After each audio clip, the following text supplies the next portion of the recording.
The Businesswoman of the Year award is regarded as the most prestigious accolade to women in the corporate, government and entrepreneurial sectors. It is also an important event well timed to coincide with Women's Month. Recently, the Businesswomen Association of South Africa announced the results of its 2015 Women in Leadership Census. The census is the only one of its kind in South Africa that provides the most comprehensive and insightful analysis of women in leadership, spanning across various organizational entities and economic sectors to date. The content is powerful, relevant, and no doubt it calls for change. Well, to talk about the results of this year's census and also to gain more insight into this year's Businesswoman of the Year finalists in all categories, I have with me the president of the BWA-SA, Farzanah Mall. Welcome. What a pleasure to have you on the show, Farzanah. Thank you very much. You're a top woman in business.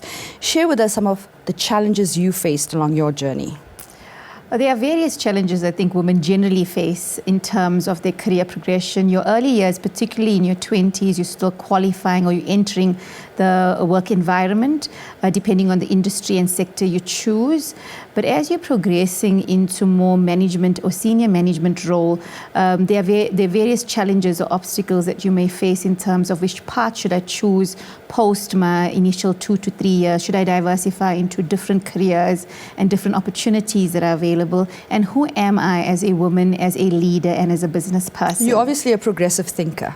Very much so. I spend a lot of time understanding particularly what happens from an economic and business perspective. It's one of my passions in terms of how you move to high-performing countries and economies, and therefore the interest in leading an organization such as the Businesswomen's Association. In particular for me, it was deciding, do I diversify in terms of my career from a pure chartered accountancy role in terms of auditing financial statements to moving into a business advisory role.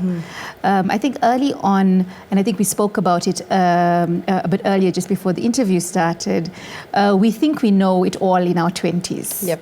And we think we know exactly the type of career we should choose that would suit us.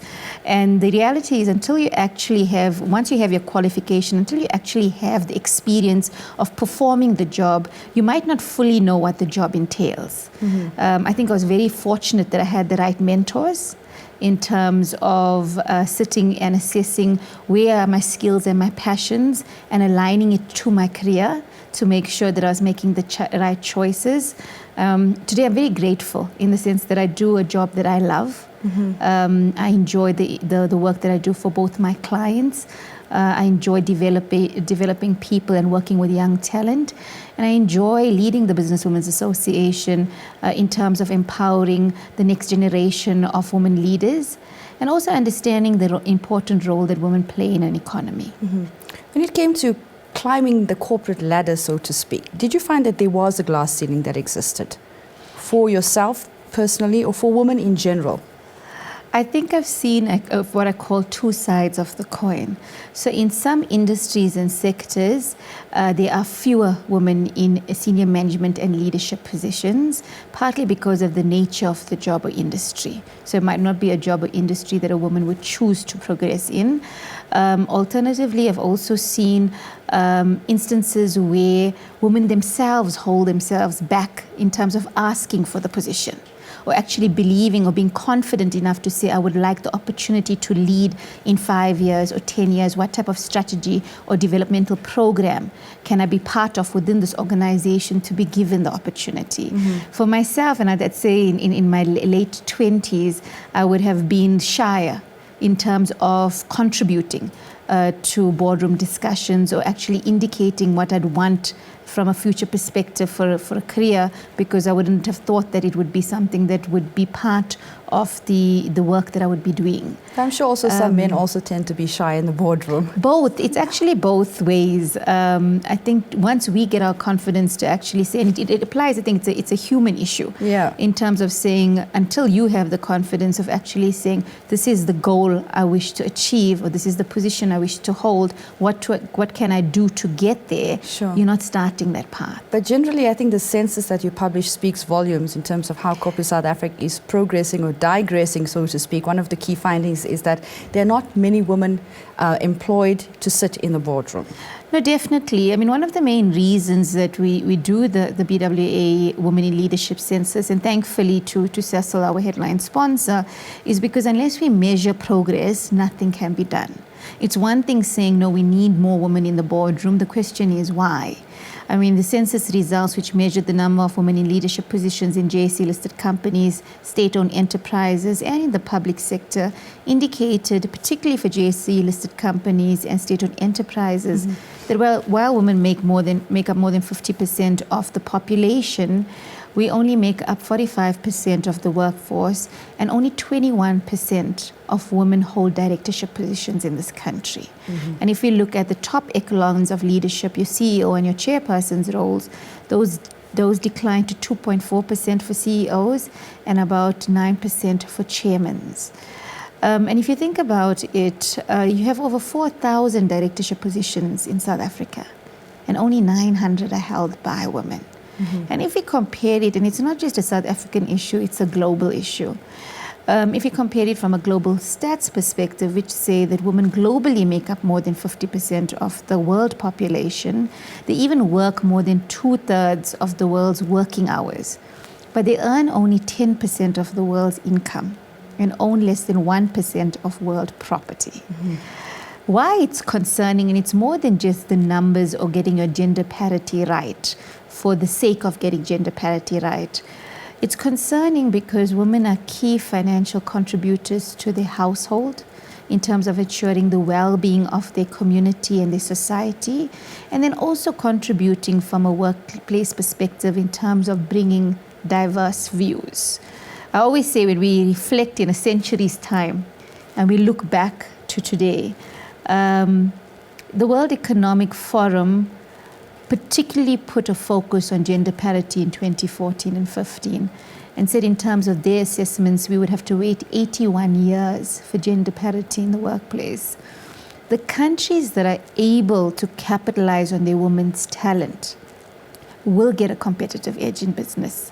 And why do we say that? Is because in terms of the International Labour Organization, women are underutilized by more than 50%, men by 22%. One of the biggest differentiating factors from an economic and business perspective is optimization of human talent. Do you think we've reached the stage where we have to make gender parity compulsory in South Africa? Some would argue we have one of the most advanced constitution, and as you raised earlier, a very valid point, women themselves hold themselves back. Legislation works as long as there's buy-in. Otherwise, it could lead to window dressing. So you've got to be very careful from a compulsory legislative perspective. I'm of the view that you almost need a combined approach to say that you do need legislation to encourage equal participation, but really women must also earn the position to participate in that position based on qualifications and experience. Nothing will change unless we have the buy-in from top leaders across the country, be it in the public or the private sector, until they realize that it is an imperative for organizational success to have diversity. Diversity, both cultural, both location-based, and gender inclusivity. The combined strategy and diverse thinking helps you to relook at your business models and your success strategies and performance targets. This is a fascinating topic, one that I have every year during the month of August. Hopefully by next year or 5 years from now, we'll be having a somewhat different discussion where we're seeing the numbers go up and we're seeing some kind of real transformation taking place in corporate South Africa. It's something very close to my heart. In fact, I've walked the journey with a number of the leading organizations in South Africa, and I could say, like in some of them, like 4 to 5 years ago, it was very close boardrooms where the male leaders in the boardrooms had not yet understood the importance of diversity and the value that it could bring. It required education as well. in terms of why does this matter? What difference is it going to make to your business? Why is it important to open your mind to alternative thinking? What I have seen is that the progress that they've made through inclusivity has impacted their business performance. The other thing to bear in mind is that from a work perspective, women have a different operating model to a man. And even within men that come from different cultural backgrounds, you have a different operating model, similar to the fact that if you look at women from different cultural models based on our beliefs, value system, it's a different operating model. So understanding the intricacies of human behavior and how that impacts business and being educated into what criteria would result in me getting the highest performance out of my people. And what impact will that have to the business? Yes, indeed. I totally agree with you. It ends up being an important conversation. It's a very exciting time. You've just announced the finalists for this year's Businesswoman of the Year award. How difficult was it to reach that decision? It is quite an intensive process. Nominations normally open around November each year, and then we start a shortlisting, a process where we confirm that all the nominees meet the criteria in each of the categories, being your corporate, entrepreneur, and government. They're quite stringent in terms of their criteria. I always say that South African women are very humble. Most of them that are nominated or end up being finalists first say, no, not me, not now, and no, I'm not ready. When they actually go through the nomination process and actually submit their profiles and pack submissions and actually reflect on their growth journey, we and the judges are most amazed and surprised and in awe of the talent that we see in the country. How does this award open doors for them as the winner? Okay, for the last 35 years or 36 years that the awards have been running, one, we noticed that their confidence levels increase because they're suddenly acknowledging their contribution from a business perspective through the profiling and media interest and industry interest in their achievements. They get recognized from a business credibility perspective and are more sought after as industry leaders and pioneers in their field and taken more seriously in business. And the third thing that it opens up is a network that they wouldn't have otherwise have had access to. A lot of our past winners come back to serve the BWA as board members or as contributors or sponsors for the various developmental programs and are therefore contributing to the next generation of South African leaders. For me, I always get inspired by the stories. In a sense that a lot of them come from either humble beginnings or come from societies or communities where they didn't think that they would succeed in their respective fields. Their leadership lessons, their journeys to success not only inspire the BWA board and our members, but the broader community. And we can be very proud of the heroes that we have in this country. Thank you so much. We wish you all the best in your endeavors as President of the Businesswomen Association of South Africa. And no doubt you will be an inspiration and are an inspiration to women out there. Keep up the great work, Farzanah. Thank you very much. And I encourage your listeners and viewers to please Google us, get to know the Businesswomen's Association. And if you're a woman within the South African context, do not underestimate the power of having a strong network in addition to your business credibility, knowledge, and being an expert in your field. And I would say to all women this Women's Month, take a moment to stop, reflect on your journey and celebrate you.